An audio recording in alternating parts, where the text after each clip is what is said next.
Selamat pagi Bapa di surga, terima kasih buat teguran pagi hari ini. Kami mau meresponi dengan hati yang terus tertuju kepada kasih dan anugerah-Mu. Di dalam nama Tuhan Yesus, amin.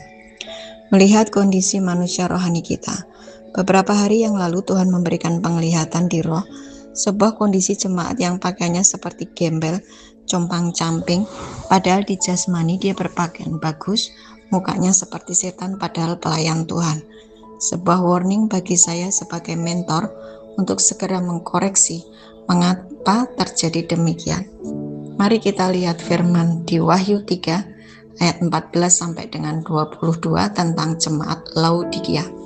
Wahyu 3 ayat 14. Dan tuliskanlah kepada malaikat jemaat di Laodikia, inilah firman dari Amin, saksi yang setia dan benar, permulaan dari ciptaan Allah.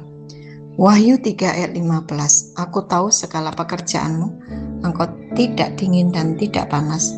Alangkah baiknya jika engkau dingin atau panas. Perhatikan ayat 15. Kondisinya suam, tidak dingin, tidak panas, kompromi dengan dosa, kadang hidup di dalam terang, lebih banyak dalam kegelapan. Melakukan dosa tersembunyi, mereka pikir Tuhan tidak melihat, manusia tidak ada yang tahu. Mereka selalu punya alasan, aku manusia biasa. Kebenarannya kita adalah manusia Allah sebab ada roh Allah, roh kudus di dalam kita. Kebenarannya adalah kita ciptaan baru, manusia lama jangan dipakai lagi. Kebenarannya adalah ketika firman itu setiap hari ada di dalam diri kita, sisi gelap kita hilang. Yohanes 1 ayat 1 sampai 5, 2 Korintus 5 ayat 17, 1 Korintus 6 ayat 19. Wahyu 3 ayat 16. Jadi karena engkau suam-suam kuku dan tidak dingin atau panas, aku akan memuntahkan engkau dari mulutku. Dimuntahkan dari mulut Tuhan, artinya tadinya menyatu terhubung dengan Tuhan di dalam Tuhan, tapi karena tidak menjaga hidupnya, tidak memperjuangkan keselamatannya dengan takut dan gentar, maka dia dibuang dari hadapan Tuhan. Dimuntahkan, artinya dibuang. Yohanes 14 ayat 23, jawab Yesus, jika seorang mengasihi aku, ia akan menuruti firman-Ku, dan Bapa-Ku akan mengasihi dia, dan kami akan datang kepadanya dan diam bersama-sama dengan dia. Dosa yang tidak segera diselesaikan, perbuatan daging, kemalasan, berkanjang dalam trauma, sakit hati, keras kepala, tidak mau diajar, sombong, angkuh, terlalu membesar-besarkan harga dirinya, membuat posisinya terpisah dari Tuhan yang adalah roh. Allah itu roh. Kalau kita daging, kita tidak akan terhubung dengan Tuhan. Dan ini dampaknya. Wahyu 3 ayat 17. Karena engkau berkata, aku kaya dan aku telah memperkayakan diriku, dan aku tidak kekurangan apa-apa. Dan karena engkau tidak tahu bahwa engkau melarat dan malang, miskin, buta dan telanjang. Melarat, bajunya di roh compang-camping, harusnya di roh pakaiannya jubah putih bersih. Malang, sial terus, tidak ada yang terobos hidupnya, harusnya berhasil dan beruntung. Yosua 1 ayat 8, Ulangan 28 ayat 1 sampai 14, Mazmur 1 ayat 1 sampai 3, Yeremia 17 ayat 5 sampai 7. Buta, hidup di dalam kegelapan, sok tahu, sok pintar, sombong, tidak mau dinasihati, dididik, diajar, delay terus terhadap arahan. Alkitab mencatat orang Farisi ahli Taurat yang sombong, aku menjadi buta. Matius 15 ayat 12 sampai 14. Maka datanglah murid-muridnya dan bertanya kepadanya, engkau tahu bahwa perkataanmu ini telah menjadi batu sandungan bagi orang Farisi, jawab Yesus. Setiap tanaman yang tidak ditanam oleh Bapa-Ku yang di surga akan dicabut dengan akar-akarnya. Biarkanlah mereka itu, mereka orang buta yang menuntun orang buta. Jika orang buta menuntun orang buta, pasti keduanya jatuh ke dalam lubang. Matius 23 16 sampai 17, 23 sampai 28. Celakalah kamu, hai pemimpin buta yang berkata, bersumpah demi bait suci, sumpah itu tidak sah.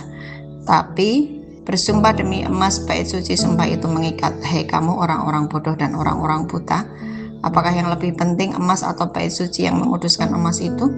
Hai kamu orang-orang buta, apakah yang lebih penting, persembahan atau mezbah yang menguduskan persembahan itu? Celakalah kamu, hai ahli Taurat dan orang-orang Farisi, hai kamu orang-orang munafik, sebab persepuluhan dari selasih, adis, manis, dan sintan kamu bayar. Tetapi yang terpenting dalam hukum Taurat kamu abaikan, yaitu keadilan dan belas kasihan dan kesetiaan.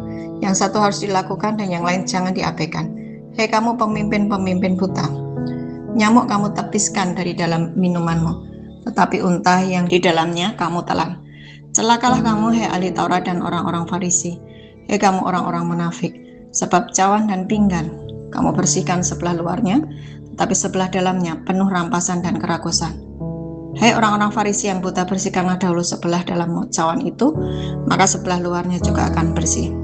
Celakalah kamu, hai ahli Taurat dan orang-orang Farisi, hai kamu orang-orang munafik, sebab kamu sama seperti kuburan yang dilapur putih, sebelah luarnya memang bersih tampaknya, tetapi yang sebelah dalamnya penuh tulang belulang dan berbagai jenis kotoran. Demikian jugalah kamu di sebelah luar, kamu tampaknya benar di mata orang, tetapi di sebelah dalam kamu penuh kemunafikan dan kedurjanaan. Inilah orang-orang yang telanjang, miskin, buta, dan malang. Nasihat Tuhan, Wahyu 3 ayat 18-22.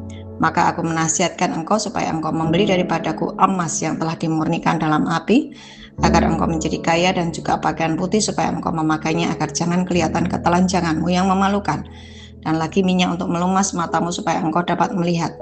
Barang siapa kukasih, ia kutegur dan kuhajar. Sebab itu relakanlah hatimu dan bertobatlah. Lihat, aku berdiri di muka pintu dan mengetuk. Jikalau ada orang yang mendengar suaraku dan membukakan pintu, aku akan masuk mendapatkannya, dan aku akan makan bersama-sama dengan dia, dan ia bersama-sama dengan aku. Barang siapa menang, ia akan kududukan bersama-sama dengan aku di atas tahtaku, sebagaimana aku pun telah menang dan duduk bersama-sama dengan Bapa-Ku di atas tahtanya. Siapa bertelinga, hendaklah ia mendengarkan apa yang dikatakan Roh kepada jemaat-jemaat. Mari kita responi. Murnikan hatimu, jangan ada dosa tersembunyi, segera selesaikan dosamu. Bapa menunggumu dan masih memberi anugerah dan kasih-Nya. Kami bersyukur buat kasih setia-Mu Tuhan. Dan hari ini kami bertobat sungguh-sungguh di dalam nama Yesus. Amin.